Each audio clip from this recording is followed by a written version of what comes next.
The Medicine Buddha Sutra conceals a cosmic system explored. To be completely honest, whenever you encounter the concept of spiritual practice, the very first word that pops into your mind is probably asceticism, right? Endlessly strict discipline, interminable meditation session.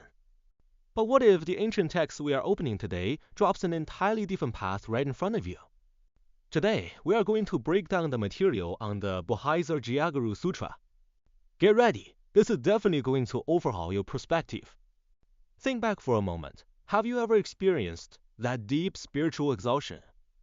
You try so hard to sit in meditation, quiet your mind, and suppress your desires, only to fall back into old habits a moment later.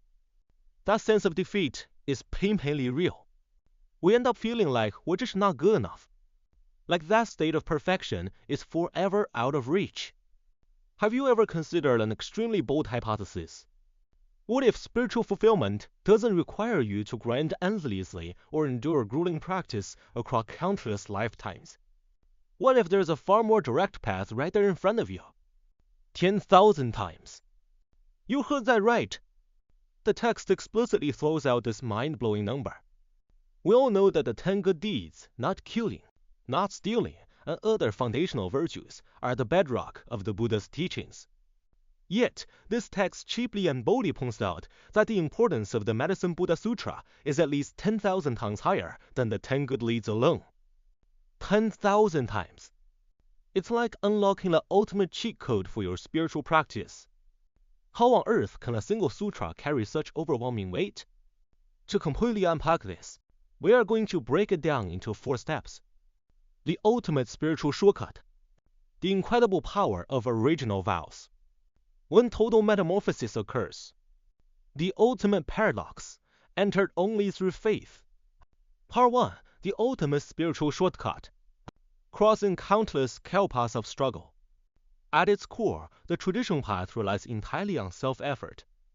You have to use sheer willpower to cultivate perfect habits. But the text is brutally honest. Human flaws like greed and stubbornness are deeply ingrained. Forget about achieving full Buddhahood. If you rely solely on yourself 就去 master the single virtue of generosity, it could take hundreds of lifetimes or even kalpas. This bottomless sense of helplessness is the real reason why countless practitioners give up halfway.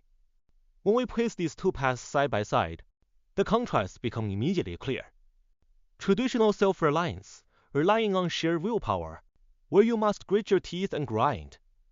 A single moment of weakness can cause everything to collapse, resulting in endless effort with a high risk of failure. The path of the Medicine Buddha, a complete paradigm shift through leaning directly on the power of the Buddha's vows. It provides a rock-solid safety net that endows you with capacities you didn't originally possess. This isn't as simple as praying to a deity for good luck. It actively endows you with abilities you fundamentally lacked, acting as a foolproof safety net. Part 2. The unshakable safety net. The power of the original vows. The text notes an interesting detail. Medicine Buddha's vows are actually infinite. So why does the scripture highlight 12 great vows specifically? The reason is intensely relatable. These 12 vows precisely target our deepest human flaws and pain points. They're a rapid rescue package tailored specifically for ordinary people. Look at how rock-solid the safety net really is. Addressing broken precepts, it targets our greed and tendency to break moral commitments. Even if you slip up, this vow pulls you back up and restores your purity. Addressing misguided paths. During deep meditation, some people deliver pride or stray off course. Here, a specific vow acts like a safety rope, pulling you securely back onto the right track. Addressing extreme selfishness. For those who are deeply stingy by nature, it bestows the capacity to give freely and effortlessly. Notice the crucial shift in perspective here.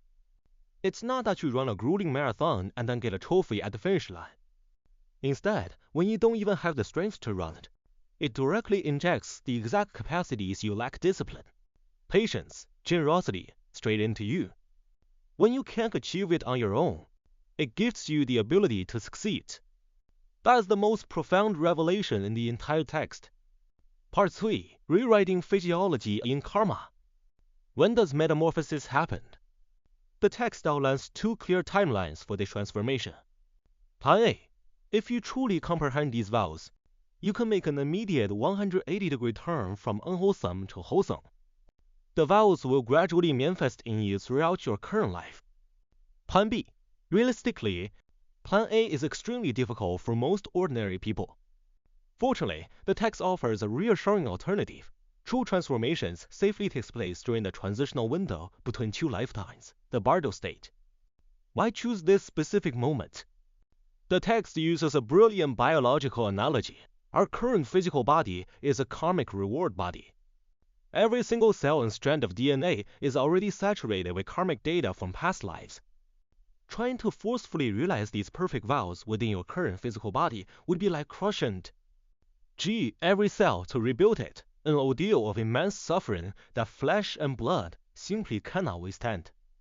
The optimal window for transformation is during the bardo state, the vacuum between death and rebirth. At that moment, the shackles of your old physical body have completely fallen away, while your new body has yet to form. Unburdened by physical agony, Medicine Buddha's vow power steps in to seamlessly and painlessly rewrite your karmic code. By the time you enter your next life, you'll find that practices that once felt impossible come to you completely naturally. Part 4. Entered only through faith. The ultimate paradox. As you read through this, you might feel a sharp cognitive dissonance. Traditional Buddhist teachings, like Venerable Ananda's experience in the Surangama Sutra, emphasize absolute personal responsibility for cause and effect. No one can eat your meal for you. You must practice yourself. Yet, the logic of the Medicine Buddha Sutra completely flips this script. It tells you that even if you've accumulated bad karma and are on the brink of falling into lower realms, contacting this willpower can instantly pull you out and deliver top-tier capacities right to your door. It feels almost like discovering a system exploit in the strict laws of the universe. Because this sounds so radical, the text candidly acknowledges that this underlying mechanism of direct empowerment is profoundly deep. Forget ordinary people, even highly realized bodhisattvas struggle to comprehend how it operates. It is said that only bodhisattvas, one stage away from Buddhahood, can truly read the underlying source code. This leaves us in a paradoxical spot. If we can't even understand this deep karmic transformation mechanism, how can ordinary people benefit from it? Are we locked out just because we don't understand it? When our intellect and logic reach their absolute limits, we need a different key. The text concludes with a classic quote from the Mahaprajna Paramita Sastra, entered only through faith, crossed over only through wisdom. What does this mean?